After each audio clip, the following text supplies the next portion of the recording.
Bon, alors il fait super froid, mais en même temps très très beau. Donc ça, c'est agréable. On se prépare une belle journée bien rafraîchissante. C'est pour ça que j'ai le petit molleton là, parce que c'est un peu difficile. Puis je suis un peu cantonnée dans mon cabinet, parce que j'ai des travaux chez moi. Donc voilà pourquoi je suis comme ça.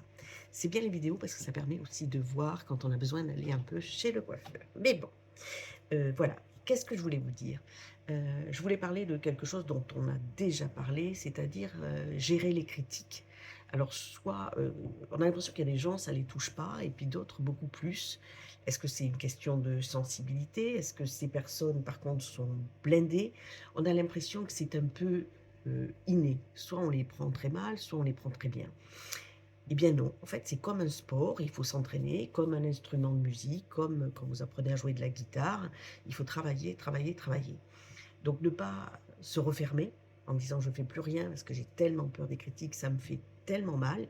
Il faut déjà être dans l'acceptation de ce qu'on est, donc se voir tel que l'on est et puis, essayer de prendre là aussi du recul, toujours, je le dis souvent, mais c'est vrai et si on regardait ça un peu autrement, en fait gérer, les critiques, c'est donc en fait, si on le voit comme ça, comme un apprentissage et donc c'est en pratiquant encore et encore, quelque part en se mettant au feu, des critiques et donc en tout cas, c'est pas en évitant.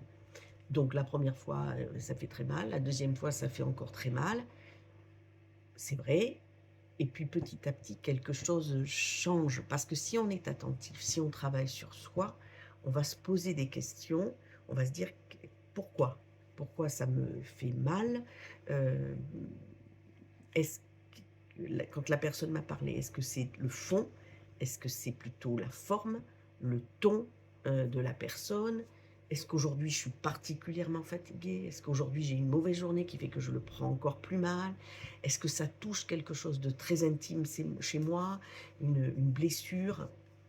Est-ce que c'est une peur en fait chez moi de ne jamais être assez bien, de ne jamais être au niveau, donc de se sentir, toujours en situation, défavorable, c'est-à-dire se mésestimer en fait, hein.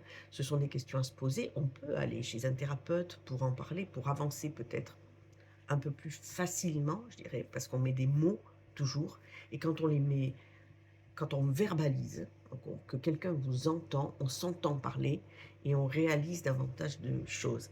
Donc en fait, peut-être que c'est pas la critique qui fait, le plus mal, mais bien ce qu'elle vient toucher en nous, mais pas forcément ce que la personne veut nous dire en face.